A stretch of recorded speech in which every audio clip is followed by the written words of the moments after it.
Hello friends, welcome back to Zero to Tech. No theory, no noise, just real skills. Let's begin. So in this video, we will be covering a room from the learning path, that is web fundamentals.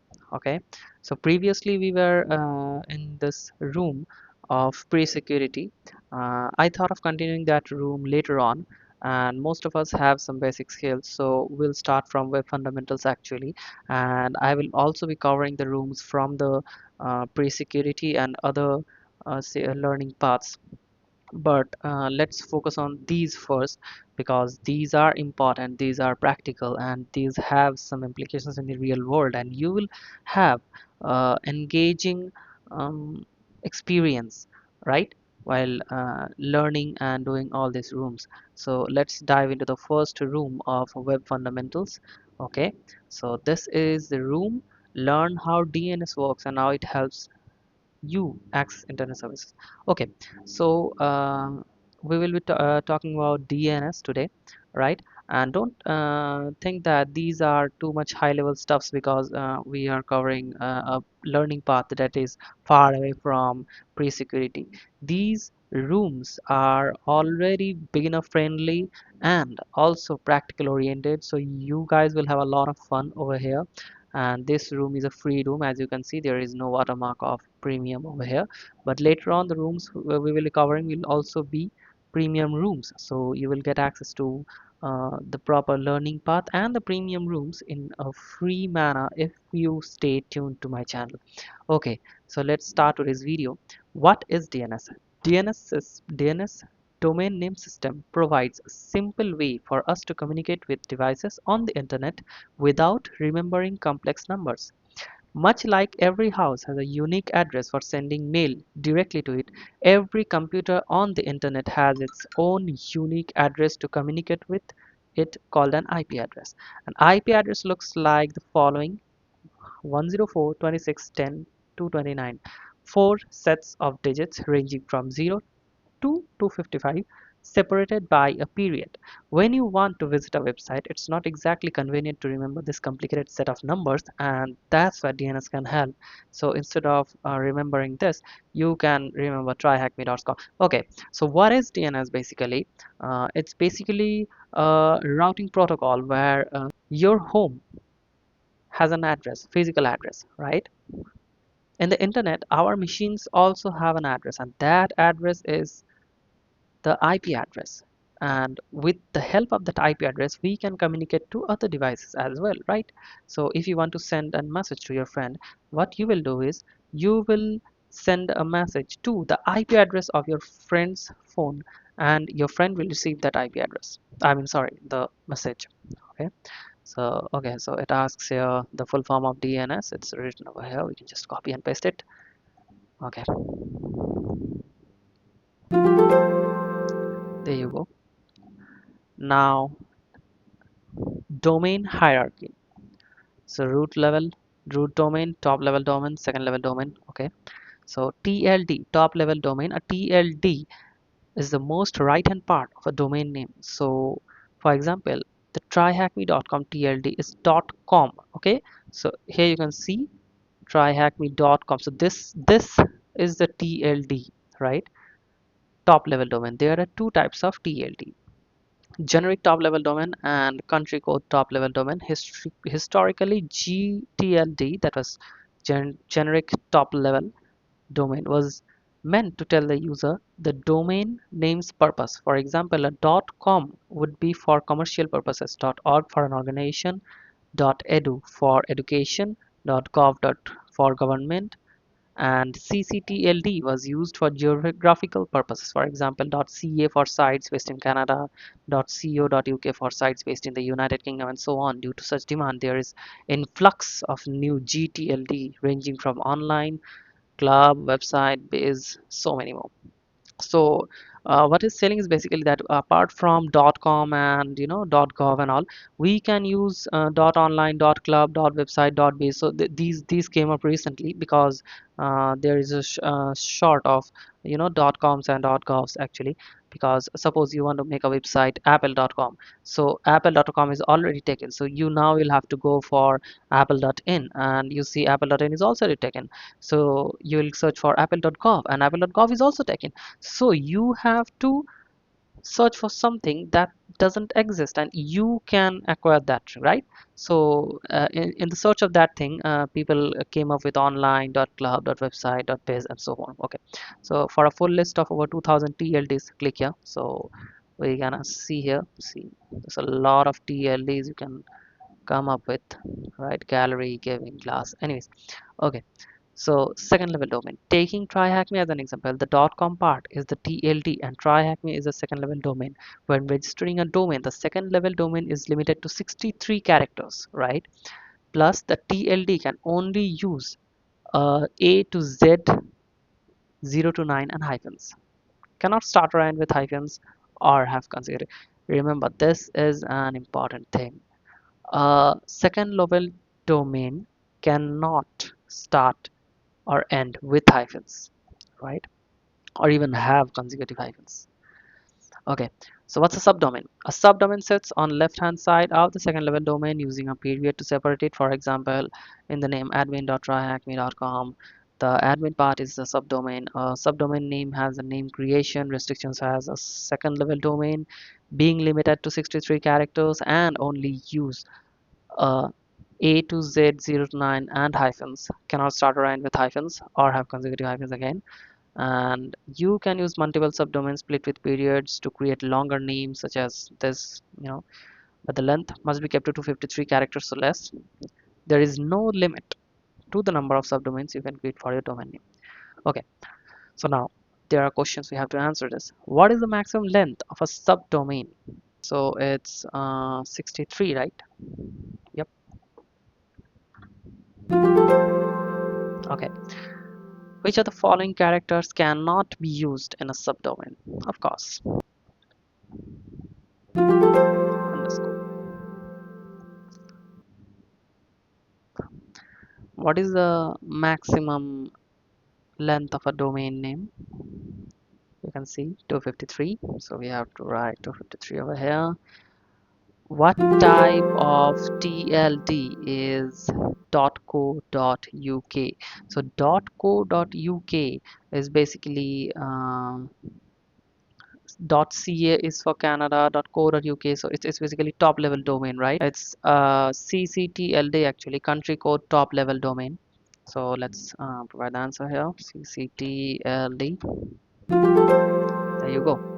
Okay, so now we are in task 3, record types. So DNS record types. DNS isn't just for websites though, and multiple types of DNS record exist. We will go over some of the most common ones that you are likely to come across.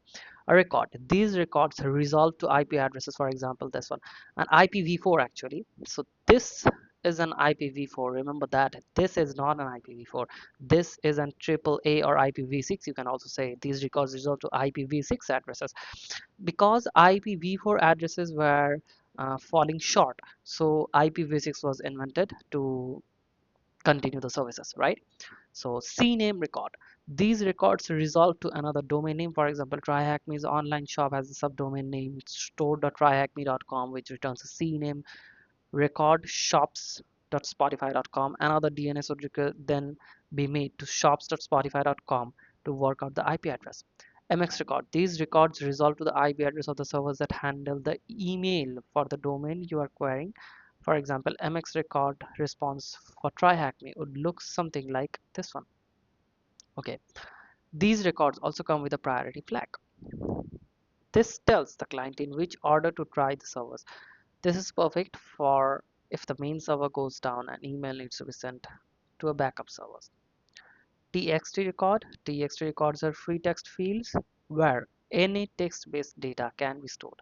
TXT records can have multiple uses, but some common ones can be to list servers that have the authority to send an email on behalf of domain. This can help in battle against spam and spoofed email. They can also be used to verify ownership of the domain name when signing up for third-party services. What type of record would be used to advise to send mail, right? So you can see what is MS records, right?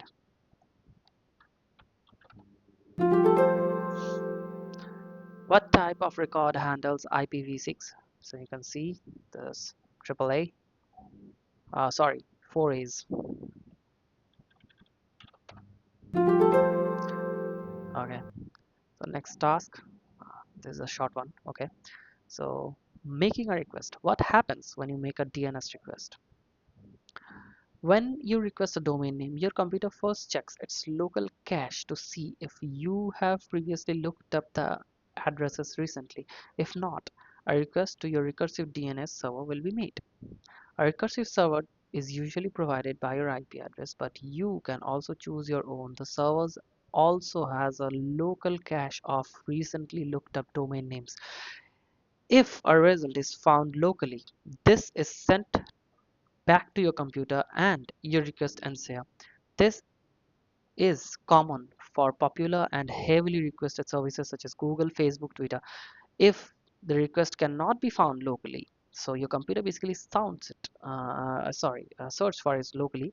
If it cannot be found locally, a journey begins to find the correct answer, starting with the internet's root DNS server. So internet has some DNS servers over here and there, and your computer first checks inside, and if it cannot, it basically works like your brain. So first of all, if you have a question, your brain basically tries to search that does it know the answer of that, and if you see that you don't know about the answer, you start searching the internet for things, right? So this happens over here as well.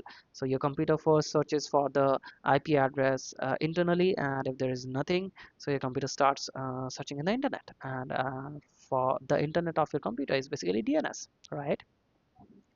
Okay, so the root servers act as DNS backbone of the internet. Their job is to redirect you to the correct top level domain server depending on your request. If, for example, you request www.tryhackme.com, the root server will recognize the top level domain of .com and refer to you to the correct TLD, that is top level domain server that deals with the .com addresses. The TLD server holds record for where to find authoritative server to answer the DNS. The authoritative server is also known as the name server of domain for the domain. For example, the name server for TryHackMe is kip.ns@cloudflare.com, and read it. You will often find multiple name servers for a domain name to act as a backup in case one goes down. So basically they have a backup plan, so that the internet doesn't goes down, or your services doesn't go down actually, right? An authoritative domain name server, DNS, is the server that is responsible for storing the DNS records for a particular domain name, and where any updates to your domain name DNS records would be made. Depending upon the record type, the DNS record is then sent back to the recursive DNS server, where a local copy will be cached for future request, then replayed back to the original client that made the request. DNS records all come with a TTL, time to live value. Okay, so a request comes with a time to live value. So after a certain time, that request will get denied or deleted, or whatever you can say, that thing dies, right? So there's no more the request, right? So this value is a number represented in seconds that the response should be saved for locally until you have to look it up again. Caching saves on having to make a DNS request every time you communicate with a server. What field specifies how long a DNS record should be cached for? So this one's answer, I guess, will be TTL. That's time to live. All right. What type of DNS service is usually provided by your ISP? So let's check it. A recursive DNS server is usually provided by your ISP, right? Okay. What type of server holds all the records for a domain? So an authoritative DNS server, right? responsible for storing the DNS records, right? So we can go for an authoritative, paste it over here, we can check it, and yep, you're right. So let's go to the last task. Using the website on the right, we can build requests to make DNS queries and view the results. The website will also show you the command you need to run on your computer if you wished to make the request yourself. So let's see the website. Okay, this thing. What is the CNAME of shop dot website.thm? Okay, so there's a hint. We can set the DNS query to CNAME and the subdomain field to shop, right? Okay, so we can type shop over here and CNAME, and you can see we got it.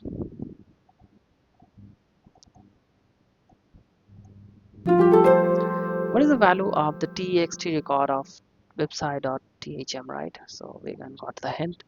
Set the DNS query to txt, keep the subdomain field blank. So we can just go here and and there you go, we have the flag over here.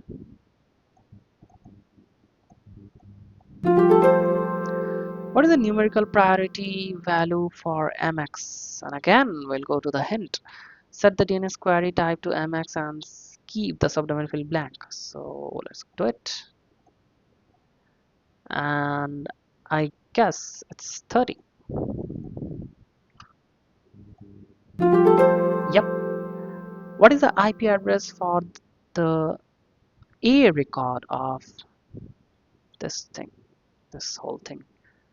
So I guess, okay, let's see the hint. Set the DNS query type to A and the subdomain field to www, right? www to A and send. There you go. You have this thing. This is an internal IP address, by the way. We'll study about that later. So this was all about today's video, guys. Thanks a lot for watching the video. I hope you liked it.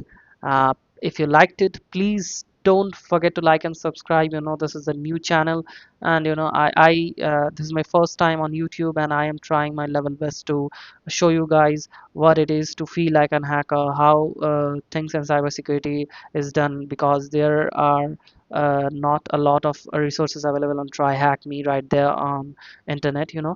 We have a lot of resources and a lot of great community for programming, or in fact in coding stuffs and all, but in development field actually. But in cybersecurity, there is not at all a good community available.